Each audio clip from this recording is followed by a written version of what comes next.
tumulong sa iba. Napag-usapan namin magkakapatid na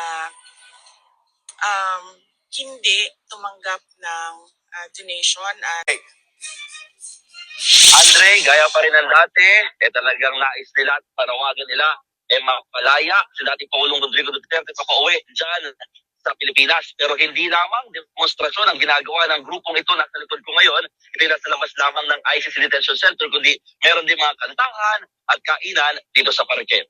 At samantala, nakatakda namang umuwi sa Pilipinas si Vice President Sara Duterte mula sa pananatili rin dito sa The Hague, Netherlands.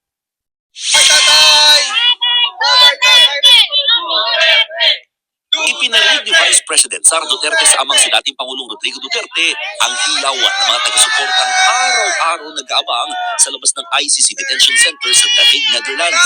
Hindi nakaschedule bumisita kahapon ang Vice Presidente pero pinayagan siyang makausap ang ama sa telepono na tumagal ng mahigit kalahating oras. Nagtanong siya, sabi niya, merong mga kababayan sa labas. Sinabi niya, please extend them my thank you.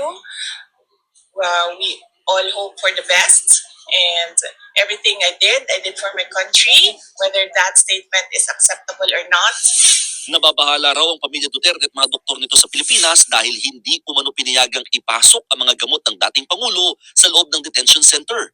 Pero siniguro naman daw ng mga medical personnel ng ICC na nakatutok sila sa kalusugan ng dating Pangulo. Of course, worried tayo, diba? But we just have to trust them that they are professionals, no? At alam nila kung anong ginagawa nila.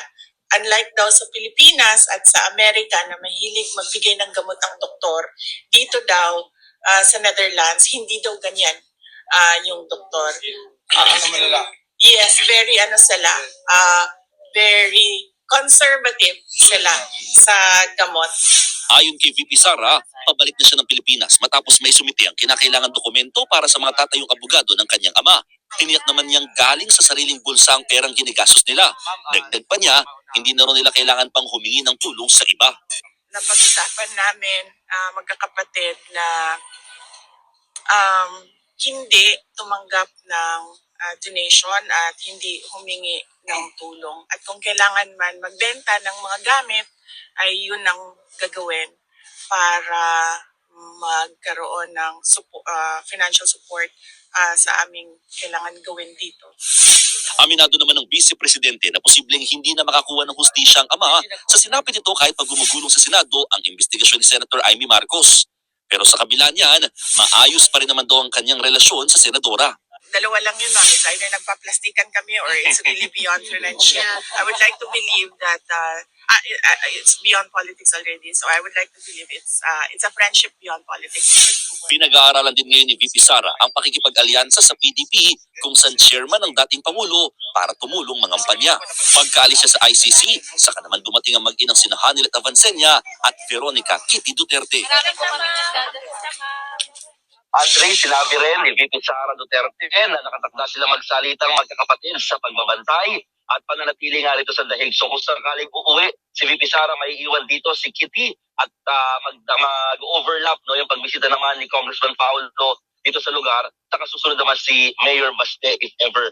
Sa ngayon, patuloy ang pagdating ng mga overseas Filipinos, hindi lamang galing dito sa The Netherlands, kundi sa iba't ibang panig ng Europa, lalo weekend. Kaya inaasahan na mas marami-rami talaga mga Pinoy at taga-suporta ni Dating Pangulong Duterte dito sa Lamas Bantay. Sarado naman sila ng mga Dutch police at may nakalagay na rin ng mga barikada para nga hindi makasagabal sa mga nagbibisikleta, mga pedestrian at mga motorista dito sa lugar. Inaasahan din na bibisita rito ang ilang mga kaanak ng dating Pangulong Duterte para magbigay ng mensahe sa kanilang mga taga-suporta.